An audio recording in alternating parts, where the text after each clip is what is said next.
नमस्कार, स्वागत है आपका द न्यूज पर। मैं हूं आपके साथ शिप्रा सैनी।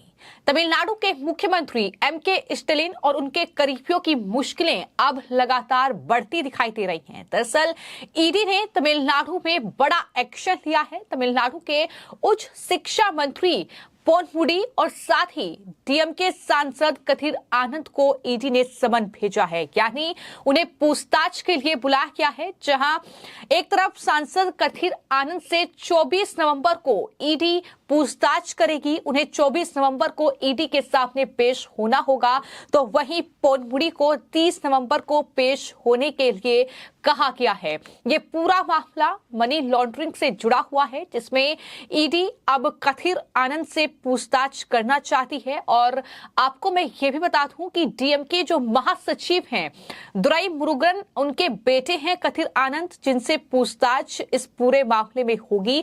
लेकिन ये एक्शन लगातार देखने को मिल रहा है। जो अवैध खनन से जुड़ा ये पूरा मामला है, जिसमें ताबड़तोड़ छापेमारी जो है वो तमिलनाडु में देखने को मिली है। लेकिन अब ऐसा लगता है कि दरअसल एमके स्टालिन के लिए भी मुश्किलें बढ़ने वाली हैं। जिस तरीके से न सिर्फ कथिर आनंद बल्कि इसके अलावा जो शिक्षा मंत्री हैं पोनमुडी, उनसे भी ईडी पूछताछ करेगी। दोनों ही नेताओं को अलग अलग तारीख को ईडी के सामने पेश होना होगा।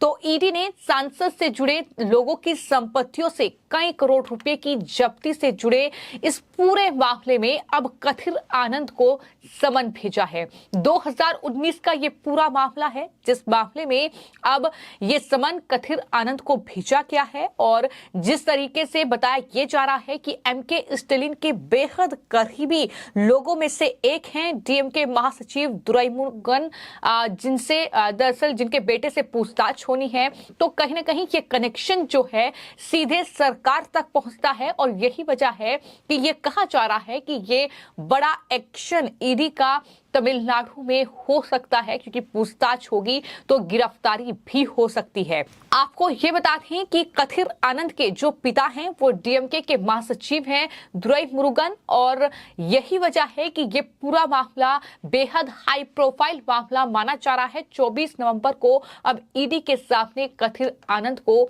इस पूरे मामले में पेश होना है।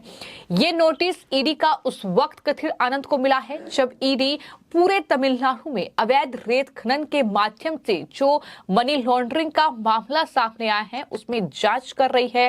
द न्यूज मिनट की रिपोर्ट के मुताबिक चूंकि रेत खनन जल संसाधन मंत्रालय के अंतर्गत आता है, इसलिए सूत्रों के हवाले से जो जानकारी सामने आई है उनका ये कहना है कि कथिर से रेत खनन के बारे में पूछताछ की जाएगी। ये भी जानकारी सामने आई है। आपको मैं ये बता दूं कि पिछले महीने ही ईडी ने तमिलनाडु के लगभग 6 जिलों में 34 जगह पर छापेमारी की थी। और इस छापेमारी में रेत की अवैध बिक्री का संकेत देने वाली डायरी और नकली बिक्री रसीदों के साथ साथ कई आपत्तिजनक दस्तावेज जो हैं वो ईडी ने जब्त किए थे। और सांसद को नवीनतम समन दरअसल दुराई मुरुगन के कुछ करीबी सहयोगियों के आवास पर जो आईटी ने रेड की थी 2019 में, उसमें जो जब्ती हुई थी 11.48 करोड़ रुपए की, उसके सिलसिले में ये समन जारी किया गया है। उनके करीबी सहयोगी ने ये माना है कि ये रकम कथिर आनंद की ही थी, यानी जो जब्ती हुई है उसमें कथिर आनंद का नाम सामने आया है। और ये भी खुलासा हुआ है कि इसे वोटर्स को बांटने के लिए रखा गया था, यानी इन पैसों का इस्तेमाल जो है वो चुनावों में किया गया। इस तरीके से घोटाला करके ये बड़ा खुलासा किसी और ने नहीं बल्कि कथिर आनंद के जो पिता हैं उनके करीबियों के जरिए ही किया गया था। तो ये मामला बेहद गंभीर है, जिसमें अब स्टालिन तक भी जांच की आंच पहुंच सकती है, क्योंकि इस तरीके से ये पूरा मामला सीधे डीएमके से जुड़ रहा है। तो जहां हम बात कथिर आनंद की कर रहे हैं, मैं आपको ये बता दूं कि कथिर आनंद के अलावा पोनमुडी जो कि उच्च शिक्षा मंत्री हैं, उनसे भी ईडी पूछताछ करेगी। और दूसरी बार पोनमुडी से जांच एजेंसी पूछताछ करने जा रही है, जहां पर कथिर आनंद ने यह कहा है कि हम इस जांच के लिए तैयार हैं। तो वहीं पर उच्च शिक्षा मंत्री पोनमुडी की अगर बात की जाए तो उनसे 30 नवंबर को पूछताछ होनी है, और वो पहले भी जुलाई में एजेंसी के सामने पेश हो चुके हैं। उनसे उनके बेटे और सांसद गौतम सिगामनी से जुड़ी संपत्तियों की तलाशी भी ली गई थी और ईडी ने दरअसल अभिनेता प्रकाश राज को भी प्रणव ज्वेलर्स के खिलाफ दर्ज मनी लॉन्ड्रिंग के मामले में तलब किया है, जिसके वो ब्रांड एम्बेसडर हैं।